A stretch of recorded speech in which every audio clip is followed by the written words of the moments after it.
नमस्कार, मी पद्मावती धनंजय कोरेकर. स्वर्गीय श्री बाबुराव रामचंद्रजी घोलप साहेब यांनी पुणे जिल्हा शिक्षण मंडळाची स्थापना करून पुणे जिल्ह्यातल्या सर्व ग्रामीण भागातल्या ज्या शाळा आहेत त्या शाळांमधून गोरगरिबांची मुलं, कष्टकऱ्यांची मुलं, मुली यांना शिक्षण घेता यावं या दूरदृष्टीनं या संस्थेची स्थापना केली. आणि याच संस्थेचं हायस्कूल मुक्काम पोस्ट नाव्हरा, तालुका शिरूर, जिल्हा पुणे येथील आहे. ते आमचं गाव आहे. त्याच गावाशेजारी मुक्काम पोस्ट करडे, तालुका शिरूर, जिल्हा पुणे इथे पण भैरवनाथ विद्यालय करडे नावाचं हायस्कूल आहे. तर त्या ठिकाणी शिकणारी जी मुलं आहेत ती कशा प्रकारची तयार झालीत नव्हे, संपूर्ण पुणे जिल्हा शिक्षण मंडळाच्या संस्थेमध्ये असे खूप सारे विद्यार्थी असे घडले गेलेले आहे की त्यांनी आपलं आयुष्य उज्ज्वल केलेलं आहे, नाव कमावलेलं आहे. त्याचपैकी जवळच असणारं एक गाव मुक्काम पोस्ट आंबळे, तालुका शिरूर, जिल्हा पुणे या ठिकाणी आम्ही 4 दिवसापूर्वी गेलो होतो. त्या ठिकाणचे एक सुपुत्र माजी मुख्याध्यापक यशवंतराव बेंद्रे सर यांनी नुकताच एक काव्यसंग्रह प्रकाशित केलेला आहे. नाव आहे त्याचं अंतरीचे धावे. आणि मग त्यानिमित्तानं त्यांचा सत्कार करावा, त्यांच्याशी बोलावं म्हणून खरे तिथे आम्ही गेलेलो होतो.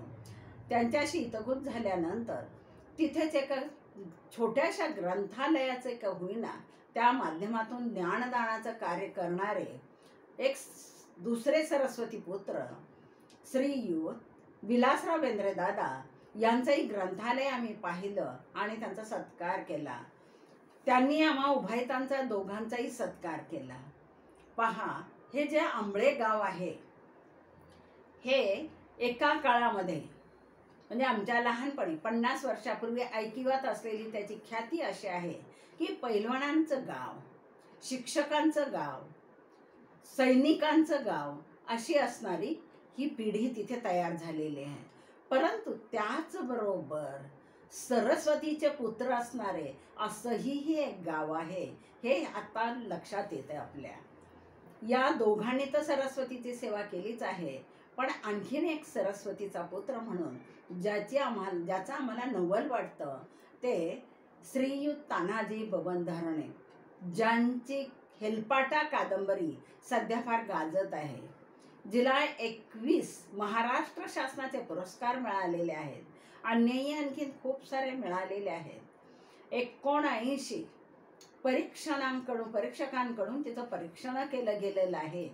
अशी ही हेलपाटा कादंबरी हैदराबादमधल्या उस्मानिया विद्यापीठामध्ये MA अभ्यासक्रमासाठी लावलेली आहे.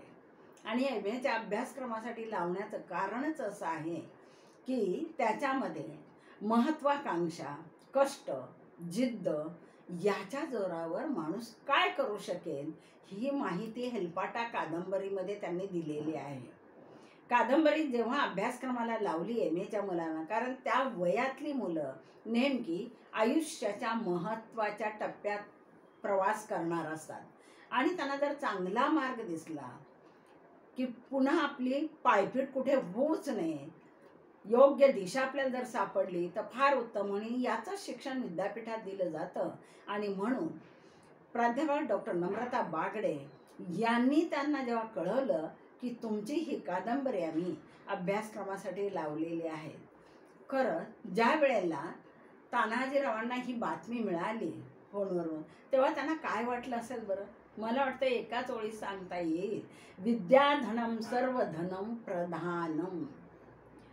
एका काळामध्ये त्यांची परिस्थिती अशी होती की अतिशय गरिबीचा संसार, कष्टाचं जीवन, मेहनतीशिवाय काही मिळत नव्हतं आणि मेहनत करूनही मिळत नव्हतं.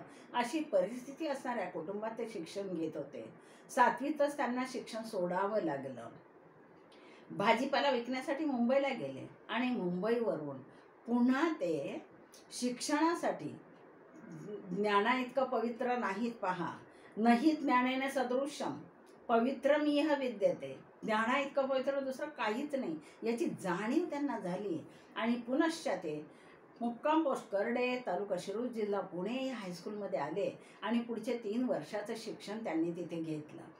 त्यावेळेला त्यांचा जो संपर्क आला किंवा ज्यांना घडवलेला आहे त्या भैरवनाथ विद्यालयाचे मुख्याध्यापक श्रीयुत रावसाहेब आवारी सर होते आणि त्यांच्या सुविद्य पत्नी प्रभावती आवारी ह्या होत्या.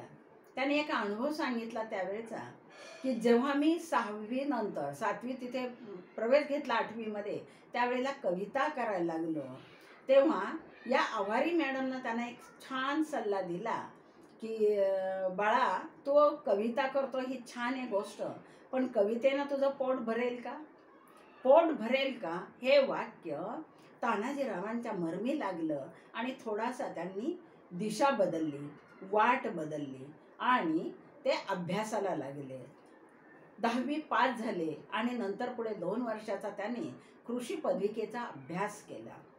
तो करत असतानाच घरी कष्टकरीच जीवन होतं, शेतकरीच कुटुंब होतं, आई वडील थकलेले होते, भाऊ सालं घालीत होता, वडीलही सालं घालीत होता आणि असं सगळं करत असतानाच त्यावेळेला त्या शाळेमध्ये शिक्षण घेत असताना त्यांना आणखीनही काही शिक्षकांची मदत झाली.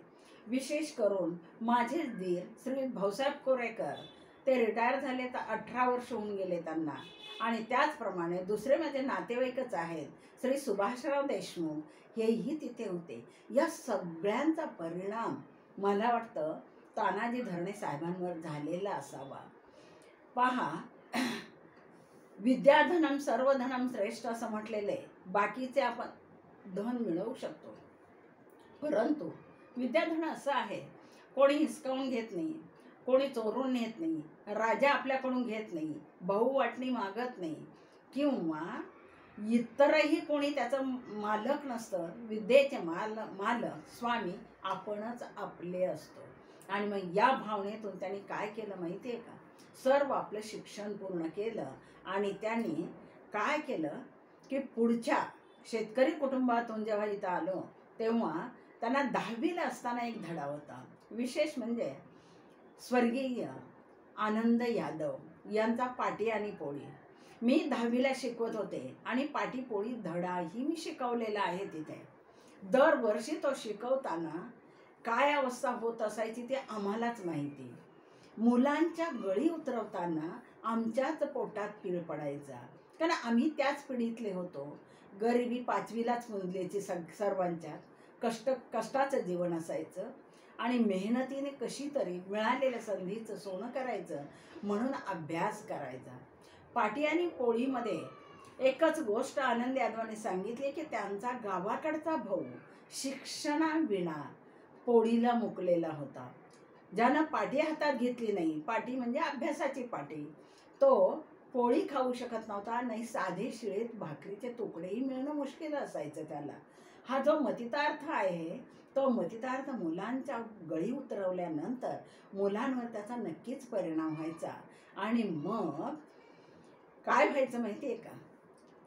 ज्यांच्यावर संस्कार होतात ज्या मुलांवरती, ते बरोबर ते आपला रस्ता किंवा आपली जीवनाची पायवाट व्यवस्थित करतात.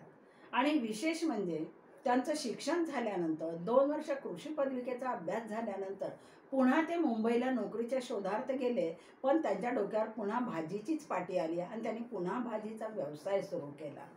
पहा, व्यवसायानं भाजी विकणारा मुलगा ग्रामसेवक पदाची जी परीक्षा असते ती परीक्षा त्यांनी दिली आणि परीक्षा दिल्यानंतर त्या स्पर्धा परीक्षेमध्ये निवड झाल्यानंतर ते रायगडमध्ये महाडच्या पाचाड गावी त्यांची नेमणूक झाली आणि त्या पदावर ते नेमस्त झालेले आहेत. पण साहित्याची सेवा मात्र त्यांनी खंडित केली नाही, तात्पुरती खंडित केली आवारी मॅडमच्या सल्ल्यानुसार, पण त्यांचा तो प्रवास चालूच होता. सरस्वतीने त्यांना जवळ केलेलं होतं, सरस्वतीचा वरदहस्त त्यांना लाभलेला होता आणि त्यामुळे काव्य लिहिणं हे काम चाललं. आणि हे करत असताना जीवनाचे सर्व अनुभव त्यांनी आपल्या हेलपाटा कादंबरीच्या माध्यमातून मांडलेले आहेत. त्या कादंबरीबद्दल सांगताना त्यांचं परीक्षण आलेली जी आम्ही पाहिली ऐकली त्याच्यातून त्यांनी सांगितलं की घरची परिस्थिती कशी होती, कसं जीवन कष्टाचं आणि जिकरीचं आहे आणि त्याच्यातून पायवाट आपल्याला कशी काढायची हे पाहत पाहत त्यांनी आपली ही साहित्य सेवा चालू ठेवली आणि कवितेच्या ओळी लिहू लागल्या. कितीतरी कविता संग्रह, त्याने एकूण 6 कविता संग्रह केलेत पहा. म्हणजे आहे हेलपाटा कादंबरीतून तो महत्वाकांक्षा, मेहनत, जिद्द आणि शिक्षणाचं महत्त्व त्याने विशेष करून सांगितलेलं आहे. जे आनंद यादव पाटी आणि पोळी या पाठातून त्याच्या झोंबी कादंबरीतला तो घेतलेला धडा होता, त्याच्यात सांगितलेलं होतं तेच त्यांना आपल्याला पुनश्च त्याची पुनरावृत्ती करून किंवा स्वतःचे स्वानुभवाचे बोल त्याने हेलपाटा कादंबरीमध्ये टाकलेले आहेत. आणि त्यामुळं ती सर्वांना इतकी भावलेली आहे की तिच्या 5 आवृत्त्या तर बाहेर पडल्यात, पण 6वी आवृत्ती नाशिकमध्ये ज्ञानगंगा नावाच्या प्रकाशकानं पुन्हा ती काढलेली आहे. अशा प्रकारची ही साहित्य सेवा त्यांची चालू आहे. सरस्वतीचा व्रतस्थ त्यांना सारखा चालूच आहे आणि त्यांचं काव्य लेखनाचंही काम आहे. ग्रामसेवक पदाची सेवा करता करता कविताच्या ओळी गुंजत असताना त्यांचे कविता संग्रह तयार झालेले आहेत. 6 कविता संग्रह तयार झालेले आहेत पहा. त्यांचे सांजवेळ आहे, स्वप्नचित्र आहे, त्यानंतर होरपाळ आहे, चांदणं पेरीत जा यासारखे आहेत. आणि दुसरं म्हणजे शेताच्या बांध्यावर पहा. शेताच्या मातीच्या मुशीत असणारा हा माणूस, त्यांच्या कविताही तशाच असणार. आणि अशा प्रकारचे हे 5 कविता संग्रह काढल्यानंतर पुन्हा नांगरतो तळहातावरच्या रेषा हा कविता संग्रह त्यांचा प्रकाशनाचा वाटेवर आहे पहा. त्याचप्रमाणे पायवीट ही कादंबरी ती सुद्धा प्रकाशनाच्याच वाटेवर आहे. मुलाफुलांची बाग हा काव्य संग्रह लहान मुलांसाठी म्हणून तोही आता प्रकाशनाच्या त्यांनी वाटेवर ठेवलेला आहे पहा. म्हणजे काम त्यांचं आहे ग्रामसेवक पदाचं. सध्या ते रोह्याला आहेत 1 वर्षासाठी, परंतु यापूर्वी महाड म्हणजे पाचाडमध्ये असताना त्यांनी जी सेवा केलेली आहे ती सेवा करता करता सरस्वतीचा हात मात्र कधी सुटला नाही आणि सरस्वतीने पण त्यांच्या मस्तकावरचा हात कधी बाजूला केला नाही असं मला म्हणावं लागेल. हे करत असताना आनंद यादवांनी जसं आपल्या भावाकडे पाहिलं आणि त्यांना वाटलं की शिक्षणाचे आज आहे, विद्याधनम सर्व धनम श्रेष्ठ. आनंद यादव शिकले, युनिव्हर्सिटीमध्ये मराठी विभागाचे प्रमुख झाले आणि तोच भाऊ आपला शेतामध्ये शेणाची पाटी हातात घेऊन तिकडे कष्ट करतो. ही जाणीव ज्या पाठातून त्यांना मिळाली, आनंद यादवांना जी जाणीव झाली तीच जाणीव या सरस्वती पुत्राला म्हणजे श्रीयुत तानाजी बबन धरणे यांना पण झाली. आणि म्हणून त्यांनी मात्र या शिक्षणाच्या पाठीचा मिळालेला फायदा म्हणा तो आपल्या ह्या काव्याच्या माध्यमातून सुरूच ठेवलेला होता. त्यांचं म्हणणं आहे की शिक्षण हे केलंच पाहिजे आणि म्हणून त्यांनी आपल्या पत्नीला पण शिक्षणाची संधी दिली. त्याही सुविद्य पत्नीची साथ असल्याशिवाय कधी होत नाही. यशस्वी पुरुषाच्या मागे नव्हे बरोबरच यशस्वी पत्नीचाही मोलाचाच वाटा असतो आणि म्हणून त्यांनी आपल्या पत्नीचं शिक्षण पूर्ण केलं, BEd पूर्ण केलं आणि त्याही नोकरीमध्ये कार्यरत आहेत.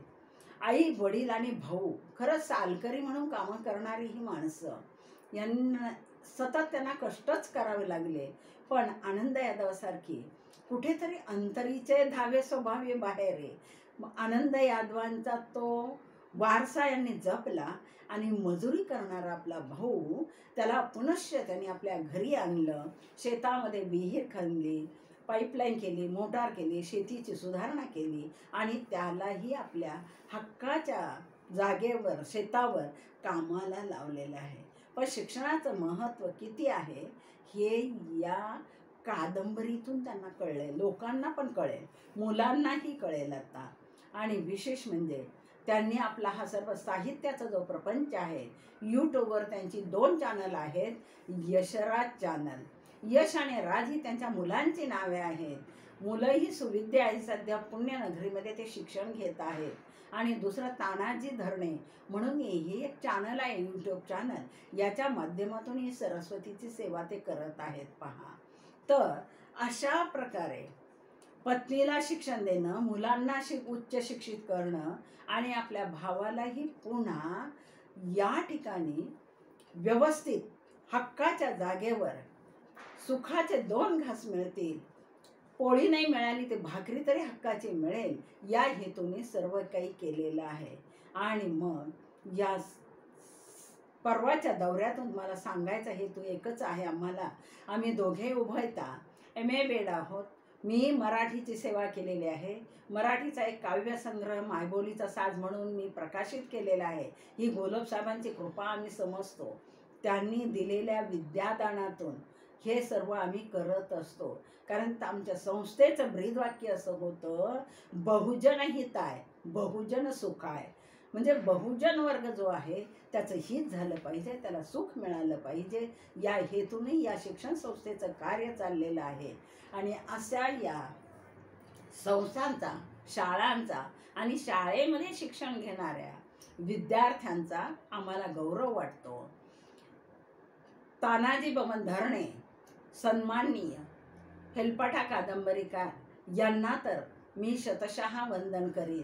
कारण त्यांचं सरकारी काम सांभाळून, ग्रामसेवकाचं काम आहे, गावाचं काम सांभाळून इकडे साहित्याची सेवा करणं इतकं सोपं नसतं. पण कुठेतरी मनामध्ये जास्त साठलेलं आणि अनुभवलेलं ते अनुभवलं. संत ज्ञानेश्वर महाराजांनी म्हटलेलंच आहे, अंतरीचे धावे स्वभावे बाहेरे. जे जे त्यांना अनुभवास आलं ते त्यांनी आपल्या हेलपाटा कादंबरी किंवा अन्य काही काव्यग्रंथ किंवा त्यांची नवीन येऊ घातलेली कादंबरी पायपीट याच्यातून ते आपल्या पुढे सादर करत आहेत. तर अशा प्रकारे त्यांच्या कार्याला तर शुभेच्छा देतेच. परंतु परवाचा जो दौरा आमचा झाला शिरूर तालुक्याचा, ऐतिहासिक शिरूर तालुका, असाच एक व्हिडिओ माझे यजमान शिवव्याख्याते श्री दादासाहेब कोरकर यांनी नुकताच टाकलेला आहे. खऱ्या अर्थानं ते ऐतिहासिकच गाव आहे, ज्या ठिकाणी छत्रपती संभाजी महाराजांना तिथूनच नेलेलं आहे. निजामशाहीचा काळ तिथे भोगलेला आहे. त्याच नंतर नेताजी पालकरासारखी माणसं ज्या तालुक्यातून मिळालेली आहेत, असं हे शिरूर तालुका. आणि तो दौरा केल्यानंतर कृतकृत्य वाटलं आम्हाला की 1, 2 नव्हे 3 सरस्वतीच्या पुत्रांशी आमचं मनोगत झालं. अर्थात तानाजी धरणे यांच्याशी तर आम्ही फोनवरनंच बोलत असतो, कारण ते कोकणात असतात. आपण इथे मात्र विलासराव दादा आणि यशवंतराव बेंद्रे सरांशी सुसंवाद साधला, गप्पा केल्या, खूप छान वाटलं. तर अशा सर्व सुपुत्रांना धन्यवाद देऊन मी माझ्या शाळेतल्या मुलांचे सुद्धा असे खूप व्हिडिओ केलेले आहेत. आम्ही दोघांनी खऱ्या अर्थानं ज्ञानदानाचं कार्य केलं. पण आपण पेरलेलं उगवलं का? हे उगवल्यानंतर ज्या शेतकऱ्यांनी पेरलं आणि उगवलंच नाही तर त्याची अवस्था काय होते? तद्वत आमची अवस्था, आम्ही जे पेरलं ते जे उगवलं, फोपावलं, ते पाहून आमचे काही जे विद्यार्थी आहे उच्च पदस्थ झालेले, सरकारी मोठमोठ्या सेवांमध्ये गेलेले. अमोल कांबळे नावाचा एक वकील आम्हाला काही दिवसापूर्वी भेटला आणि त्याच्या डोळ्यातून पाणी आलं आणि त्याने सांगितलं, हा सर्व परिणाम मॅडम फक्त शिक्षण नावाच्या या 3 शब्दात आहे. मलाही गैरवरून आलं आम्हाला त्यावेळेस. तर असो बाकीचा भाग. परंतु या सरस्वती पुत्रांना वंदन करून मानाचा मुजरा सर्व सरस्वती पुत्रांना करून मी थांबते. जय हिंद, जय महाराष्ट्र, जय सरस्वती मा.